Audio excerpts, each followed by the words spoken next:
gather round. Coach Schumann and Steve Cully were never found. All right, we don't need much of an intro, but that brings a little joy to my heart. Go ahead. It does bring a lot of joy to my heart. And I am your host, the best podcast host in the universe, Steve Cully, here for another great episode of Husky Huddle. And with me, he's saying yes to greatness and dominating 10-year-old Pop Warner football, Coach Schumann. That's it, man. 3 straight shutouts. And we have the legendary voice of the Huskies, the icon himself, the best of the best, Mr. Joe D'Ambrosia. Joe! Voice of reason. You picked UConn to beat Delaware. I didn't say I was the voice of reason. I said you. Your voice of reason is your tag on your name. Oh, I forgot to change it. That was one of our other hosts. He goes by the voice of reason. So okay, I am far from the voice of reason. I am the voice of reason. That's good.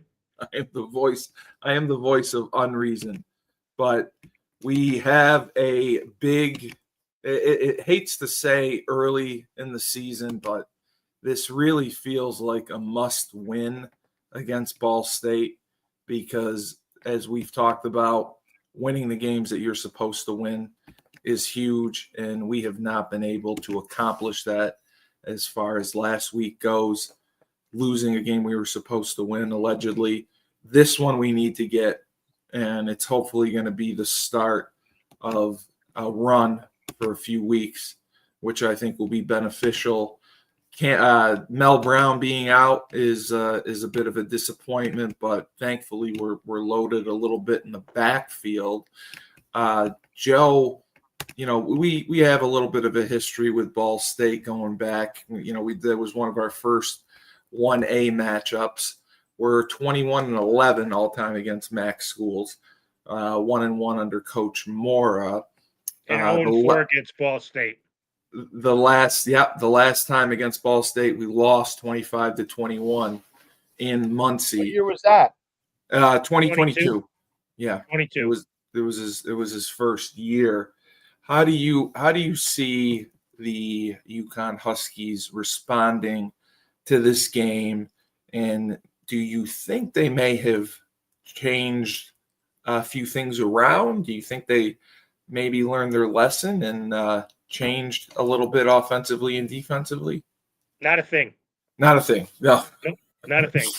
I don't think you can do that after one loss like Delaware. I think if you do that, that's a sign of panic.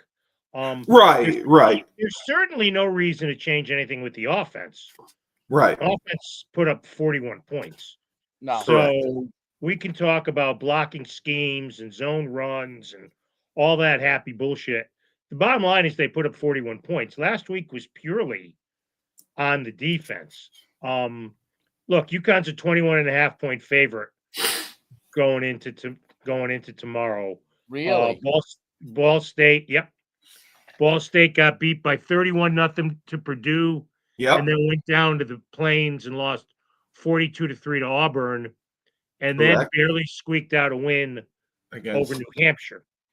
Against UNH, Take that, and you look at how UConn did against Central, that's probably the reason for the 21.5-point spread. I would think it hasn't been a fun week at practice. I would think that, especially on the defensive side, I don't think they're going to change anything, boys, but I think they're going to fine-tune things and make sure that what they're doing defensively, whatever that is, which is putting a lot of pressure on, is what they're going to do against the Cardinals. Yeah, Dave, we took a look at some of the film from it and the defensive alignments especially in the red zone with that 3 safety look. And Ball State is another team that has a running quarterback. That's the only reason I tend to be mildly concerned and nervous. I think that they have to adjust. I'm not saying throw away the defense. I'm saying they have to line up maybe differently to certain formations to account for the quarterback. And people don't understand the zone read stuff. It's just option football. They have to play option football and play their responsibilities. And that's what we saw really cost them against Delaware, where you saw. You know what I missed? You know what I miss? I miss the old Lambert rankings. You know why? You remember those, Joe, from the old days? Oh, of course. Yeah. They combined both, especially for the Northeast. They combined, like Penn State and Notre Dame would always be like at the top, and then BC usually. But they combined a lot of the FCS and FBS together because sometimes like Temple was, horrible back in the old days. You know what I mean? And they would win one game and Temple would be rated below, let's say, UConn. Okay. And you got a better, like a power ranking feel of what, and they used to have the Sagarin rankings. And they used to have the Sagarin rankings, which used to have a power ranking feel for all the programs, FBS and FCS. Yeah, that's right. Anymore. Together, but I would like that with like a lot of our schedule, because I'd like to know like what is the power of the program. So, for example, New Hampshire is ranked 25th in FCS poll. Okay, currently 25. Rhode Island is like 8 or I don't know, top 10. Wow, whatever. They're ranked that high. Yes. They haven't played each other yet. I don't know who's better or worse, but I would wonder where UConn would be on the old Sagarin rankings after losing to Delaware. So I want to say they should just smack New Hampshire, but Ball State. You mean Ball State? Sorry, I mean Ball State. But New Hampshire playing Ball State tight gives me a little bit of concern that Ball State is somewhere in the level of where we are. Ball State I disagree with you because and I want to know why. Yeah, I think it's CBS does the bottom 10 teams, which is a place we used to reside in all the time. Ball State is regarded as the third worst team in the country. Yeah, worst team in the country. It's not good if you're Ball State. No, that's not good. So you're saying this should be a slam dunk win, especially at home. Look, if it was in picturesque Muncie, then I think you got. Then I think you might have, some issues. But with being in being in East Hartford in a not homecoming, but you're back home after 2 weeks on the road. I just think I don't see this as being I don't see this as being a miserable game, a game they can lose. They have actually this week Ball State is 11th in the bottom 15. Here's the bottom 5. Oklahoma State 1, Akron 2, UMass 3, Eastern Michigan 4, and how about this? Virginia Tech 5. What has happened to Virginia Tech? Virginia Tech is 5 lowest. Well, they fired their coach. I know they fired a coach. I saw that. They have started out poorly. They have struggled since Coach Beamer left. Even Justin Fuente had a better winning record than the guy they had in. And they have fallen off a cliff, honestly, where they shouldn't be. And with the facilities they have, that should never happen. No. And it's funny because Joe mentioned that I believe like 10 of the lowest ranked teams are in the MAC, or the MAC is the conference with the most winless teams. So it is an opportunity. See, I think, Steve, you can't, because MAC teams have to get paydays. I don't think that's a fair assessment. Correct. You're right. No, you're right. Of a conference's power. you know full well Ball State's athletic budget was paid for with those trips to Purdue and Auburn. So 100%. you know, that's the 100%. No, thing. you're right. That's the thing. And you remember this when we went 1A, because the revenue generated by the basketball programs, you guys didn't have to go get your ass kicked by Texas and Oklahoma and Tennessee. I mean, the biggest game they played was Kentucky, which was a game UConn was leading going into the fourth quarter. We were, and then we're Hal in Mummy 99. and then Hal Mummy ran it up at the end. And Randy sent everybody off without shaking hands with him. You remember that? Oh, absolutely. Like it was yesterday. Yes, he ran us 'Cause we all were- off. He told us not to shake hands. Because we were MFing, not using those words, but we were MFing them on the broadcast for running it up. You know, we didn't say that because Yeah. we don't want to lose our license. So I don't know if it's fair to judge see them. who's winless because these schools have to take paychecks. But you know, look, Ball State, they have a first-year coach. They're trying to sort things out. As you said, they got a running quarterback who seems to be pretty good. They got a couple of kids from UConn on the defense. One of them leads them in sacks. Nathan Voris, who played for a couple of years, then transferred, and now is at Ball State. And Alfred Shea, who's a linebacker, listed as a second-string linebacker. And they have 11 sacks in 3 games, which is pretty good. Which is tied for 4th in the country. UConn has 10 sacks, which is right behind. So, you know, maybe the quarterbacks don't get a lot of time. Look, here's what I do if I'm UConn in this game. I run till I stop the run. I would just trust my offensive line and just run the crap out of the ball. I agree with you. They need to get back to establishing that run. And even with Mel Brown being out, Victor Rosa, I know he had that fumble and they kind of abandoned him, but thank God for that kid because he's someone who easily could have taken his ball and gone home and left after last season not getting a lot of reps. Yeah, but then he fumbled. He fumbled in that game. That's what I'm saying. But the fumble got called back. But after that, he didn't get a carry, which I didn't necessarily think was right. Was that last week? Yeah. He had that fumble that was returned, but it got called back on a defensive holding call. But they did not put him in the rest of the way. And he was the guy. He broke a long run that scored a touchdown that put us ahead.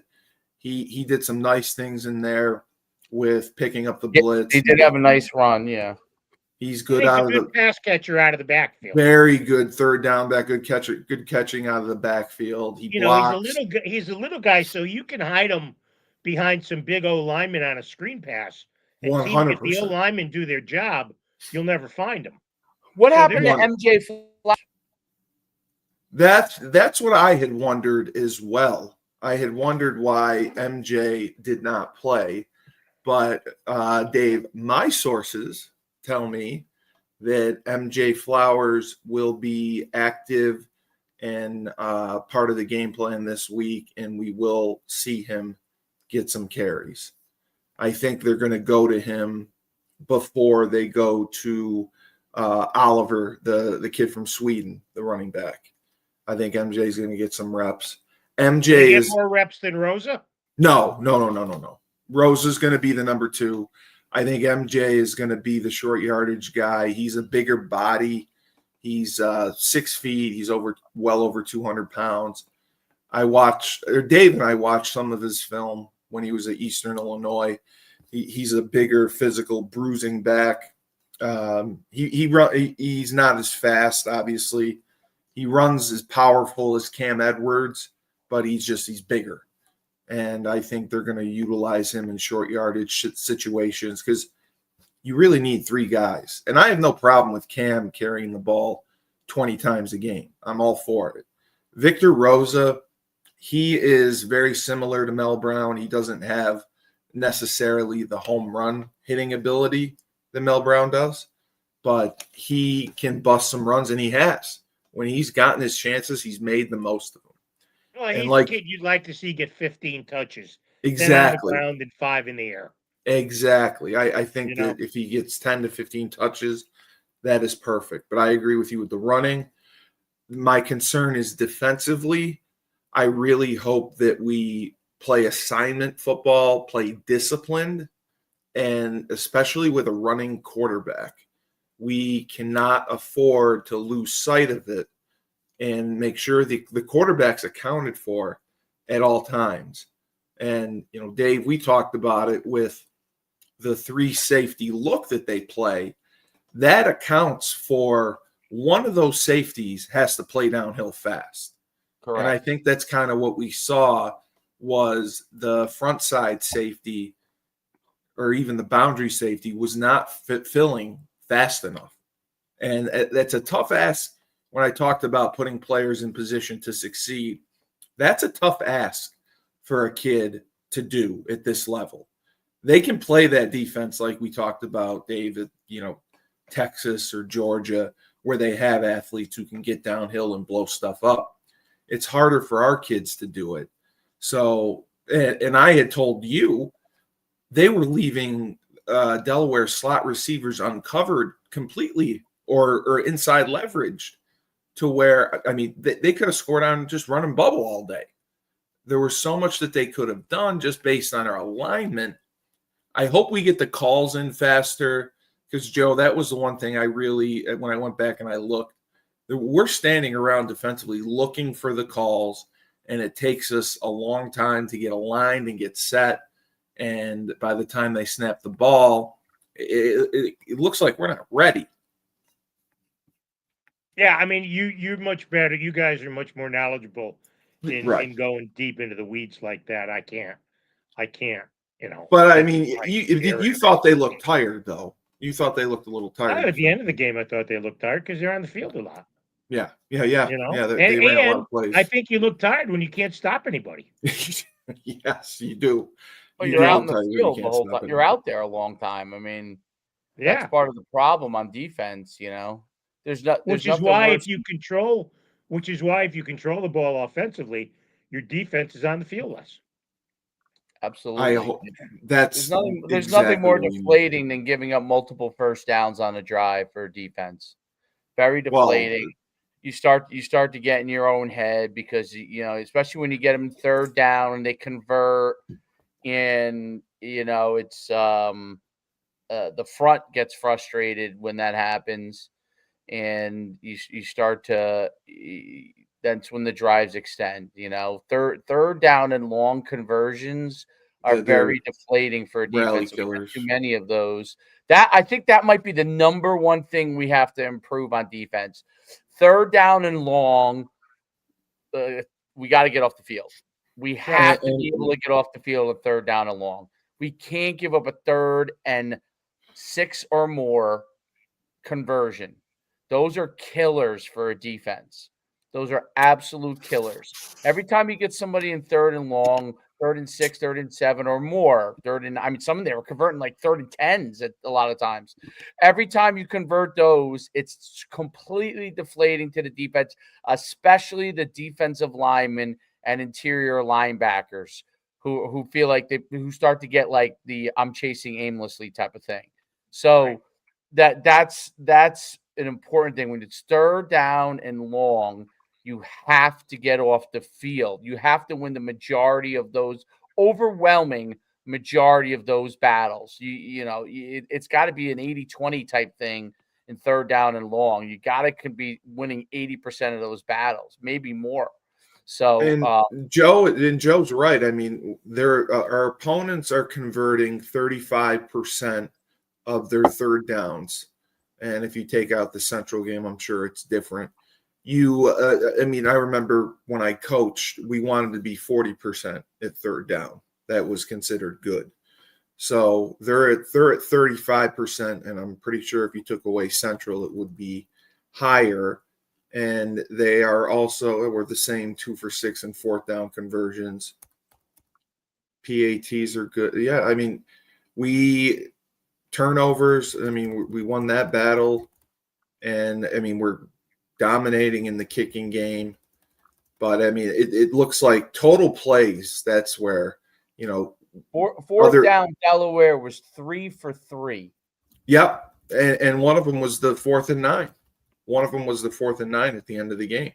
And they went for it without hesitation every play. Once they got around midfield. That's part of the thing we talked about last week was this was their huge game. Yeah. So this was their they had nothing to lose. Yeah. Here's the thing. Last week Delaware's average third down distance to gain was 6.4 yards.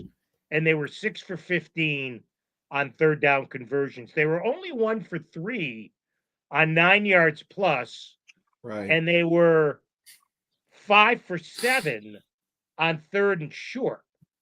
So that would make them 1 for 5.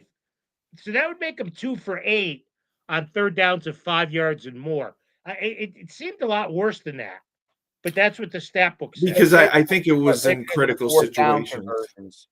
Maybe because it was fourth down conversions. It was in more critical situations. And I think that, like you said, Dave, I think they were setting themselves up because, they knew they were going to go for it on fourth down. So they didn't. They were pretty efficient too, I guess, on third down and fourth down. They weren't horrible. They were 5 for 15 and 1 for 3. I mean, I'm sorry, 10 for 15 getting off the field and 2 for 3 and getting off the field. So I mean, it's not. Well, I think you said it though. I think you guys said it. It's not the overall numbers. It's when it happens. It's a situation. Yeah. It's when it happens. Yeah. And, it felt like it was a lot worse watching it. I mean, it felt like they converted everything. I wonder. Well, because Dave, the second half, the first half, there were 7 touchdowns. I mean, every other handoff was a touchdown. So it was just crazy how that worked out. Yeah. And things slowed down slightly in the second half. But I agree with Joe. Like, they don't need to necessarily reinvent the wheel. I think they have to do what they do and focus on playing that better. Doing it better. Exactly. Yeah. But I also would like to see them put the kids in a position to succeed as far as just with alignment, just with the way they line up. And I know we've talked about it to death. I agree with Joe about getting Evers in, despite what may be going on. You know what? I'm off we that. Need him. I'm off that train.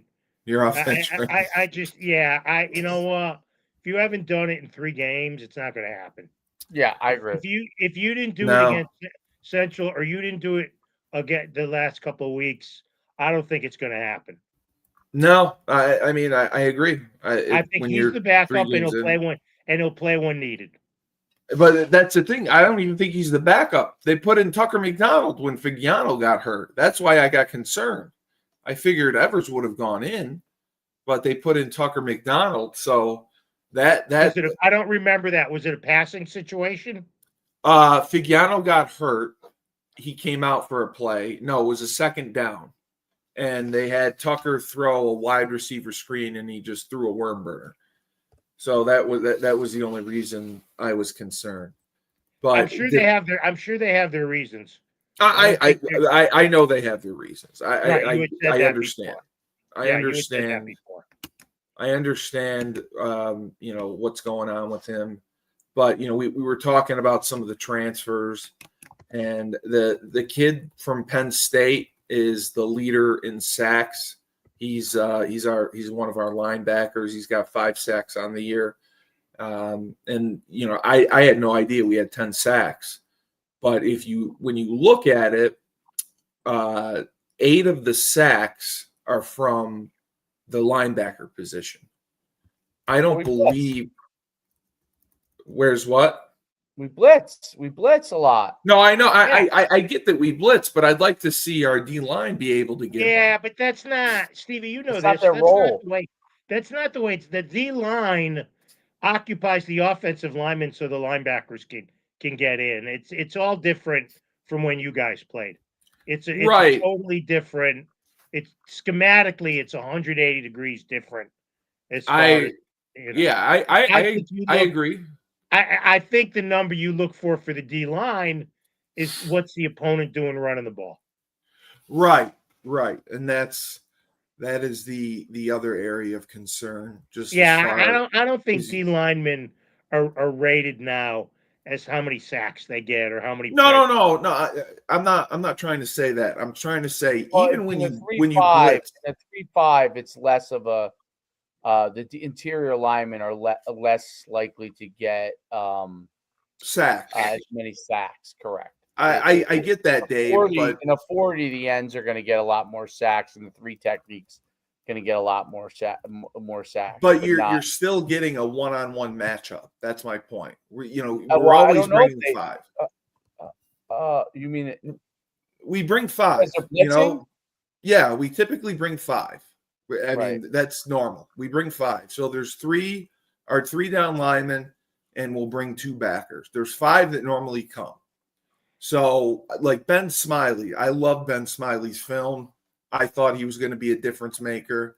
He has 5 tackles on the year and 1 sack, which isn't horrible. I would just he came from Virginia. I'd like to see a little bit more production out of him.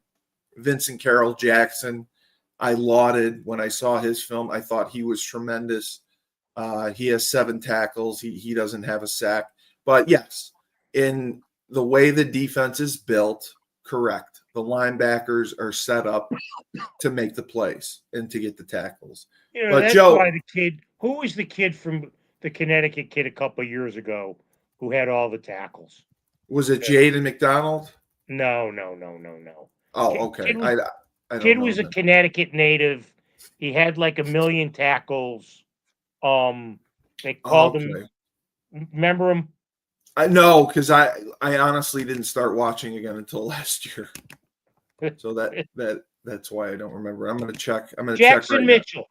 Jackson now. Mitchell. Okay. Jackson Mitchell. You know, I mean, everything was fed to him, and now he played Right. great. He was a great college player. You know, never did anything at the next level because he was undersized. But that's not what we're talking about. Right. He was a great college linebacker. Joe, I know you have to get running here, but what would you say your prediction for this game is? Do you think we turn it around? 41-14 UConn. There you have it. 41-14. Now Yeah. look, if it's a game going into the fourth quarter, then the air raid siren should sound because that's a bad sign. That is a bad sign. Yes. I think this is not a very good team they're playing. I think No. UConn is frustrated by their last 2 performances. Look, UConn could be just as easily 3-0 as they are. They could. They're 4 plays away from being 3-0. And then we're having a whole different conversation. But 100%. They're entering the portion of the schedule that's softer than one-ply toilet paper. Yeah. So, you know, starting this week, I think Edwards has a big game. I think Bell has a big game. I expect Rosa to have a big game. I think we're going to get a defensive touchdown. Freeman's going to kick a couple field goals, and it's going to be 41-14.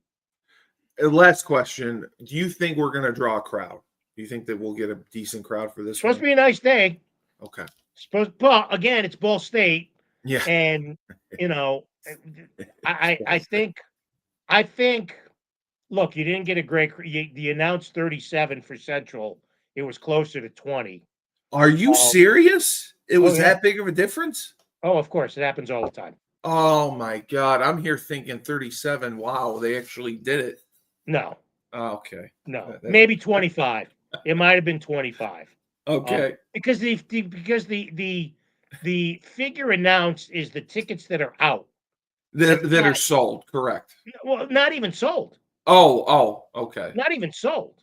I thought on like the secondary market that haven't been sold. No. It has nothing to do with it. It's the amount of tickets that are out. Look, if they get 25 on Saturday for Ball State, I think that's a great crowd. Yeah. I mean, I'd love to see us get 30 and above, but I mean, Yeah, it's not I'll happening. take 25. You'll I'll get take 30 for the rest of the schedule. for You'll get Duke 30 and- for Duke. You'll maybe get, depending on how the season's going, you'll get 30 for Air Force. But I'd be surprised if you get more than 25 for the other 3 home games. Yeah, no, I understand. Do you have a game Saturday? I have Hartford Athletic Okay, you're gonna be down there. Okay. soccer, so I will not be at football. I will be watching and listening. And then I had wondered the FIU weekend. Are you working that? You probably have a game that Saturday. What's that? The 28th? Yeah, it's 2 weeks from tomorrow. Let me check the Calendar. Let me check the calendar here. No, actually, 27th. Yeah, I got Yeah. a soccer game. What time is the game? It's 3:30, I believe. Yeah, I can't be there. I got a 6 o'clock soccer game. These 3:30 games. They're and I understand- ridiculous. Oh, well, it's all done because of CBS Sports Network. That's the only reason. Oh, I thought it was done because they thought the kids would come if they played later. No, okay. It's all to fill windows for CBS Sports. Okay. If I may need a small favor from you Friday night or Saturday. And not All right, we can negotiate. Yes, we can negotiate. Yes. I appreciate that. Yeah. All right, But boys. Thank you, All Joe. right. 41-14, you can book it. Okay. I'm with you. All right. I'm not gonna. I learned my lesson. No, you learned your lesson. You just you What was you your didn't lesson? listen to your elders. You I me didn't and listen to my Joe. elders. I You didn't. gotta listen. Like Kung Delaware. Fu, Kung Fu wasn't great till you listened to the old guy. You gotta He was listen to your very good. elders. All right, boys, have a good weekend. Take care, Joe. Bye. Thank you. Monday. Oh, he's right. That's true. Well, David Kerrigan was also into, autoerotic asphyxiation. That's how he died. David Bet you Carrigan? didn't know that. I definitely didn't know that. Yeah. Why did he what is autoerotic asphyxiation? What is that? Oh, it's really cool.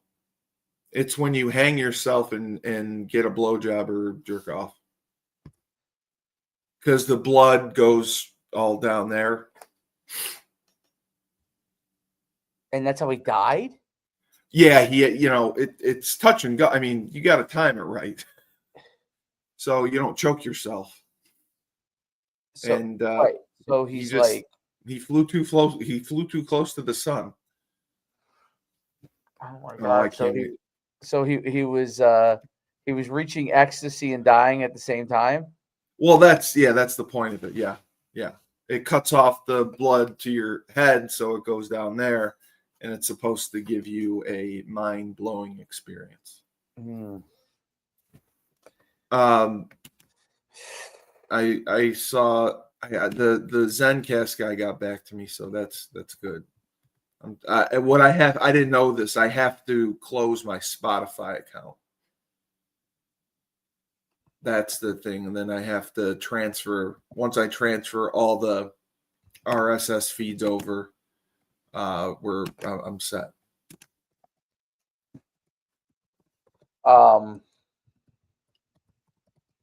Okay, that's cool. So my prediction. Would you like my prediction? Well, I'd like to talk a little bit more before we sign it. Okay, let's do that. Again, I'm very concerned because Ball State could pretty much install its one concept, the power read or power ride, as I call it, and they may have it in their system because they have a running quarterback, and all they need to do is put some window dressing on it with a couple different formations, and my concern is we get gashed with it again because we didn't play it well. Is this kid a really good runner for them? Yeah, they got a running quarterback. Okay. I was trying to get a statistics, but he is, I believe he is the top runner or the second ranked runner. I'm just just gonna look at UNH for the heck of it, because that is what concerns me.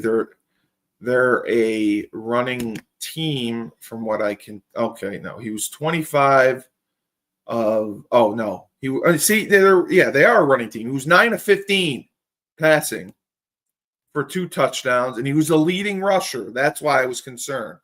He rushed for 12 carries for 154 yards. So again, another running quarterback, and he had a long of 72.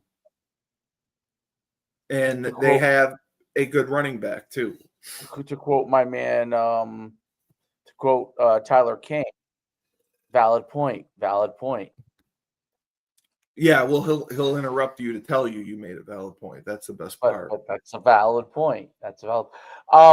I think I put like this: UConn's going to score a whole bunch of points in this game, a whole bunch. They have a better offense than some of the teams that Ball State has played. Ball State got whooped by Auburn and Purdue. Purdue was not that great. They're down. Purdue only beat Southern Illinois 34-17, even though Southern Illinois is one of the better teams in FCS. Yes. But they only beat them by a small amount. They struggled with them. And when I mean 34-17, not Ball State, by the way, let me rephrase that. Purdue only beat, Southern Illinois 34-17. They smacked Ball State. So if I'm kind of Ball State is a very bad team from everything that I've researched. And I know Joe said that he's right. The MAC does play tough teams early on, but right. They call it MACtation. MAC Nation is they're the conference with the most winless schools so far, colleges so far. Wow, but it's good for us because clearly we have a lot of work to do, and this is a team we have more talent than by far. This is a team Delaware would probably smoke. It's a team we can get back on track with, get our confidence back, and go from there. Because I think that's sorely needed. And, I was talking with Julius on the show Wednesday night because I said, we're seeing several schools go in on the transfer portal, and it's blown up in their face. Is it gonna die down? Will they go back to recruiting more high school kids? I think they're going to be more balanced. I don't think it's going to die down. I would just. He said that too. He said it's going to get worse before it gets better, but he thinks that there will be more balance. I think you're always going to have some guys who are going to live like when. On the basketball side, Calipari lived with the freshmen. Yep, the one and dones. Yep. Like there's some guys that are just, what their philosophy is going to be. I'm going to this is where I think I could be successful. My skill set is, and I'm going to go all in on this. You know what I'm saying? And then you're going to have the Dabo Sweeneys who are going all in high school.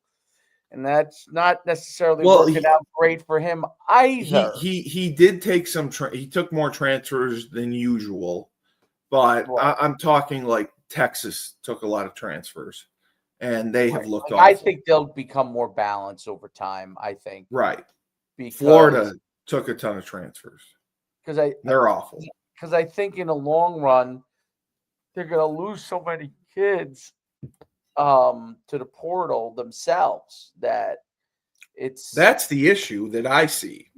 And I kind of get Moore's philosophy because you take a kid, you develop them, 2 years later they're gone.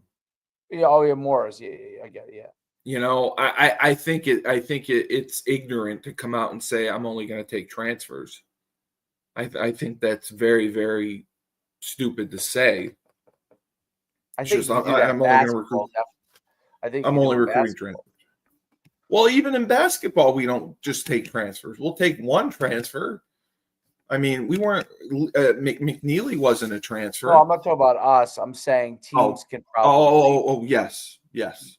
can go with that philosophy in basketball a lot easier, and Yes. and have some real good success if you do it well. You know what I mean? But I think we can play defensively. My concern was watching the film. We're misaligned every play. We're giving up so much pre-snap. There's so much you can do. Like, I don't even know what to pick from. Like, if I was the offensive coordinator, I couldn't make up my mind what I would want to run. There's so much that I'd want to run.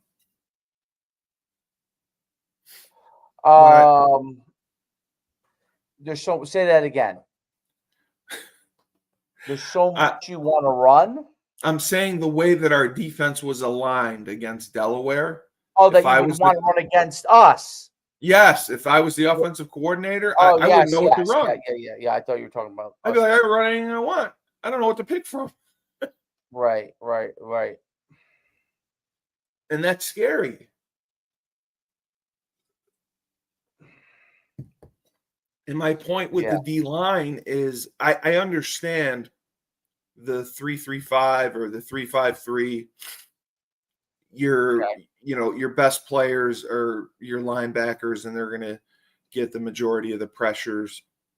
But I still believe we're undersized up front, and we have to be able. Anytime you get a one-on-one matchup, you have to get pressure. You have to be able to win. That's what I didn't see.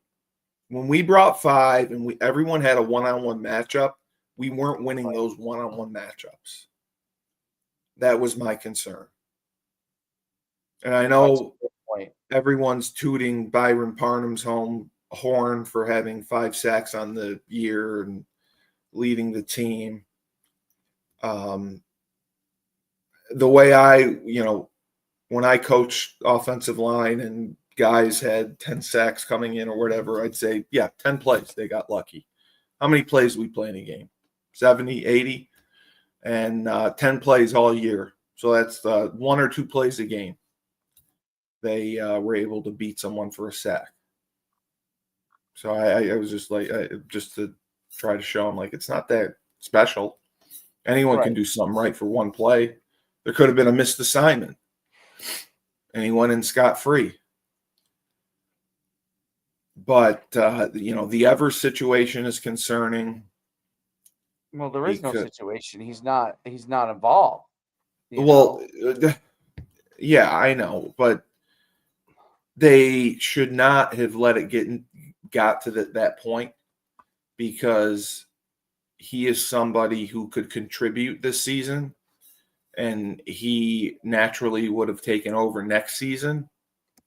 And I get the kid wants to play, but we're paying him. It's a job. Like, do your job. Do you think Jameis Winston comes to the Giants and isn't prepared to work, doesn't know the game plan, isn't ready to go in? He's out of the game plan in my estimation. That's my point. He shouldn't be. Yeah. He shouldn't be. We're paying him, and he can contribute. Right. Tucker McDonald is not the future. He's not the answer. Ideally, what you'd like to have is Evers take over next year, keep him in the loop this year. And that's what I was talking to. I was talking to somebody, and I said, that's what coaching is. When I coached offensive line, I had 15 guys, and my biggest thing is everybody has a role. And no one's role is more important than another's. And that got the kids to buy in, because they knew they were important. They knew they were contributing to the win. I would. Other people do that. It doesn't look like it. I hope they do. But I mean, and we talked about this with Julius. It's very, and Joe said this, and you said this. It's very, very difficult to build that culture, camaraderie, family atmosphere with 1 or 2 year rentals because they're just chasing the money. They don't care about the history of UConn. They don't care necessarily about building a family. They care about getting theirs. And when you have guys, and I asked several coaches, and I asked Julius, I said, a kid that is transferred, twice, and we would be his third school, wouldn't that be a red flag to you? And a lot of them said yes. But a lot of them said that's kind of the way things are going now. Everyone, but I didn't even get to ask. What did you think of the one transfer portal now? Oh, the one transfer portal. I mean, it's better, I think. Yeah, much better. I'm sure they'll get sued at some point, and who knows if that'll Yes, stay. there's already lawsuits in the work. There is? Yes. But they need it because I completely understand where the coaches are coming from, where you think you have your roster set, and it works both ways. If a kid has a shitty spring practice, they get dumped. They're out of the mix. But if a kid does well and gets taken after the spring, now you're left scrambling. There were over 1,000 kids that entered the transfer portal after the end of the spring, combined with the January transfer portals kids who didn't get signed right away. So, and then the quarterback from BYU found a way around it by just he dropped out of school and enrolled somewhere else. Well, yeah, I mean,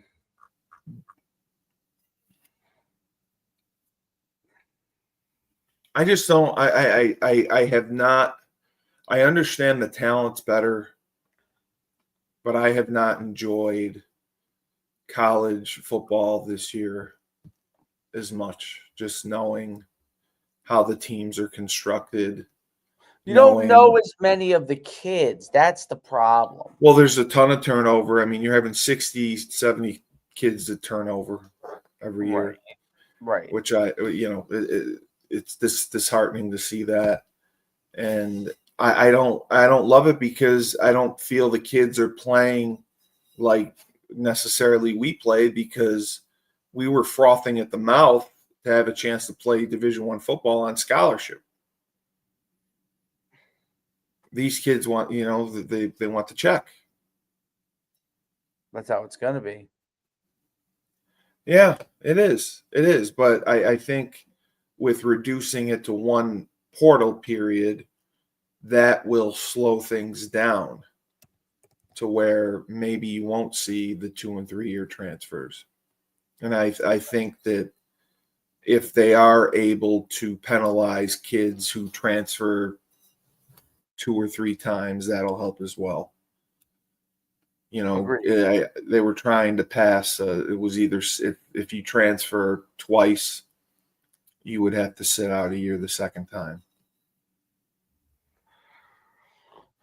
Well, yeah. I mean, those things would be good to get in place because you got problems with the transfer portal. I mean, one transfer portal is a good deal, I think. We'll see if that lasts. I don't know if it will. Well, I think if they're paying you, you're signing That's a the bigger thing contract too. You need to have these agreements. I agree. Yeah, you're signing a contract that is year to year, and from what I've heard, a lot of schools are not doing or are unable to do multi-year contracts. Okay. Because they're counting on money that they don't necessarily have. So the contracts are 1 year to 1 year. So if you're, I know there's a window to transfer, but I believe there's a penalty for doing so. Okay. I don't know. I know you don't. You're reading much- something else. I'm not 100% sure on that. So I'm reading something. What am I reading? I don't know. Would you be able to go to the FIU game in 2 weeks? Depends on what it is. 3 to 3:30. 3:30 game? Yeah. Probably not. No. Why? It's a Why? 3:30 game. I won't get home till like midnight. No, we're staying overnight. I have a game the next day. I have a game the next not next week. It's the following week. Yeah. I'm thinking. I have a game that day at 9 a.m. Oh, okay. I was gonna go tomorrow, maybe. Yeah, I can't go tomorrow. How about they just got back to me saying that I could film? This week. Yeah. Oh, well then go. I can't. I had to cancel it. Where would you film? On the field or somewhere else? No, in the suite. In the suite? Which suite? Yeah, the interviews. I needed to do the interviews with people. But Okay, that's cool. we talked about this. We talked Yeah. about You don't listen to me. I know you don't I listen. do listen to you. I One remember. ear's open, the other ear's not. That's Yeah, fine. I listen. It's fine. I You don't do give a forget. shit. Listen, I was trying to think last night really, really hard. And You were trying to think really, really hard. Yeah, I couldn't remember. I was thinking about when I was coaching high school, the different places that I took my kids to go play 7-on-7. Oh, I was trying to okay. think of over the years where it was. Just kind of like it was bothering me because I thought I brought my team to UConn and we didn't do well that one time or whatever. But I could. I know this is gonna sound crazy. I only thing I can remember was meeting Paul Pasqualeone. What's his name? Oh, well, that was a long time ago. Pasqualoni was out by 2013. I know, but that's 12 years ago only. So I was like, I was thinking to myself, I'm like, how come I can't? Yeah, but your kid's 10. Oh, you're saying when you coached other kids. I'm sorry. Yeah. When I coach other kids, I'm thinking, how I can't remember this. Well, So, he's not the most memorable person. no, it's not that. No, I'm trying to remember like just playing. I don't remember us playing there. I didn't think we did 7-on-7. I thought I would not have been up there for any other reason. Oh, okay. I wasn't. I know. I didn't think we did 7-on-7 tournaments back then. You didn't. It was like one of the few times they did. Wow. I feel like, yeah. Coach P was ahead of his time. Did you ever go up when Diaco was there? No, I met Diaco in New York City once though. Did you like him? Were you impressed with him or no? He shook my hand 2 seconds, was on his way out. Yeah, he Someone was introduced me. very, very arrogant. But I guess when you come from Notre Dame, that's what happens. Right on. I'm just trying to check this. So Ball State. I was just trying to look at their stats overall.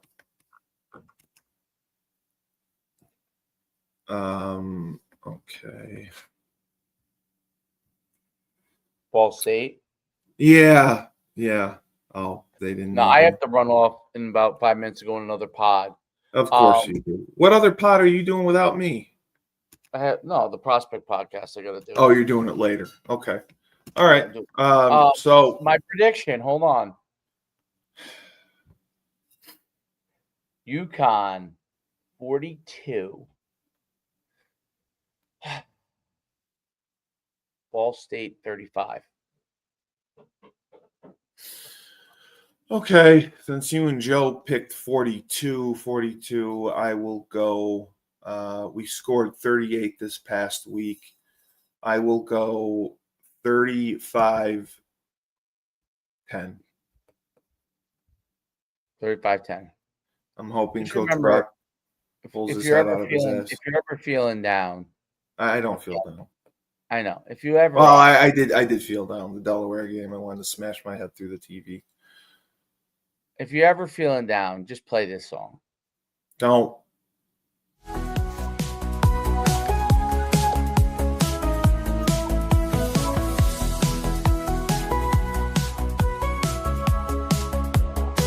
Oh, Billy's Brave Brew. Billy's Brave Brew flows like a river in the dark alleys where the shadows gather. With a smile and a laugh, he turns fear into cheer. Billy's got the power no villain can steer. Billy's the hero with a glass.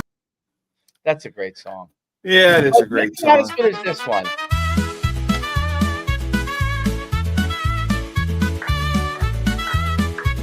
UConn's gonna win. Here we In go. the Husky Huddle, we gather round. Yeah, Coach we're gonna Human beat and Ball Steve State. Cully, we're never bound. We're gonna take it to Ball State, a Talk back about the team. team with Pound such 'em. zeal, strategies and That's plays. Super Rated Bowl. low. Analyze it What well. about rated The lowest stadium's full in the nation? of cheers The and stadium's shouts. not full, UConn's apparently. got spirit.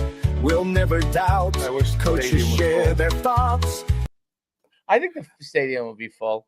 He said 30. They announced 37,000, and it's I went it's marked online as- to look at tickets. You could get tickets. It's not really hard to get tickets. Well, no, we can. Baylock gives us tickets. Oh, he does? Yes. How do I get tickets if I want to go? Email Baylock, Oh, really? but you can't bring it. You can't bring your wife Oh, why? because they only give you 2. Well, I'll just buy it. Oh, okay. Yeah, I'm sure they let you buy it. Are you really gonna go? I will hate you if you go. Please do not go. I'd like to do something. I'm bored. Yeah, So well, I'd you're like to ADD go. up the ass. That's why. What? You're ADD up the ass. That's why you're bored. Yeah, I get bored. I got to do something. I get bored. I get it. Can you pick a weekend that we all can go? I sound like my son now when he goes, I'm bored. My friends aren't going to be there. You're not going to have fun. I'll have fun. I'm sure there's people there that I don't know. No, go to when the 95 team's being honored. Go to that. I thought they were supposed to be honored this weekend. Well, maybe I got my fucking dates wrong. No one still hasn't reached out. I mean, Well, maybe- you're not important. They don't. They No, don't I reach know, out I'm to not. the- No, They don't no, I reach out wasn't- to our alumni. No. Our alumni get shit on, I except don't when know. it's me and they want to take advantage of my documentary. That's about it. No. Well, hopefully your documentary's a hit. Yeah, well, if it ever gets finished, if she can come out for the FIU game, but yeah. So you've heard it here. The Huskies are going to rebound. The Huskies are going to dominate and get back on track, and hopefully not get misaligned to any of the power read plays. Even with a running quarterback, we have to destroy the MAC. So remember, when life gives you lemons, don't make lemonade. Take 2 oranges and just shove them up Coach Brock's ass. Oh. That's pretty mean. Well, I'm not a nice guy.